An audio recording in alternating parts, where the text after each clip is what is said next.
تلك الدار الآخرة نجعلها للذين لا يريدون علوا في الأرض ولا فسادا والعاقبة للمتقين. Apa hukumnya mengklaim asuransi, Ustaz? Makasih.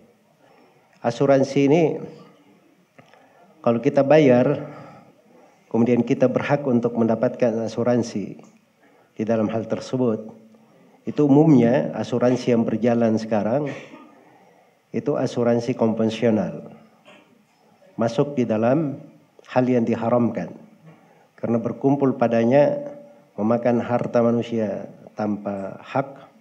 Yang kedua, terdapat riba dengan dua jenisnya, riba fadl dan riba nasi'ah. Ya, kemudian yang ketiga itu terdapat padanya bentuk goror. Dia bayar asuransi, ya mungkin dia kena, mungkin dia pakai, mungkin tidak dia pakai. Itu juga dihitung kimar, judi namanya. Sebab dia mengeluarkan biaya, mungkin dia untung, mungkin dia rugi. Karena alasan-alasan inilah asuransi konvensional itu diharamkan oleh para ulama di masa sekarang. Ada pembahasan-pembahasan pertemuan fikih-fikih internasional, yaitu menerbitkan fatwa tentang haramnya akan hal tersebut. Iya. Maka sekarang Ustadz, saya kan cuma ngambil sesuai dengan asuransi yang saya bayar. Saya sudah lama bayar asuransi. Mungkin kalau saya hitung-hitung sudah 10 juta saya bayar. Nah, saya mau klaim yang punya saya saja yang saya bayar. Kalau alasannya seperti itu, sekarang dia klaim yang diambil 10 juta itu uang siapa? Uang dia atau uang orang lain? Itu menjadi pertanyaan. Tidak ada yang menjamin itu uang dia. Itu mungkin uang orang lain.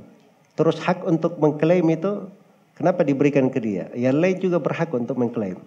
Kenapa dia lebih berhak?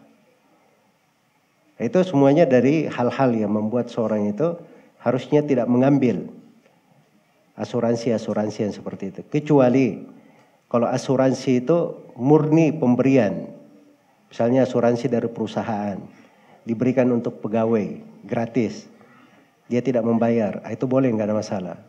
Atau tunjangan dari pemerintah, memberi bantuan ke rakyat. Tapi namanya asuransi, maka itu nggak ada masalah. Itu namanya asuransi ta'awuni. Asuransi tolong-menolong namanya. Dan itu diperbolehkan. Tidak dipermasalahkan. Semoga Allah memberi taufik pada semuanya.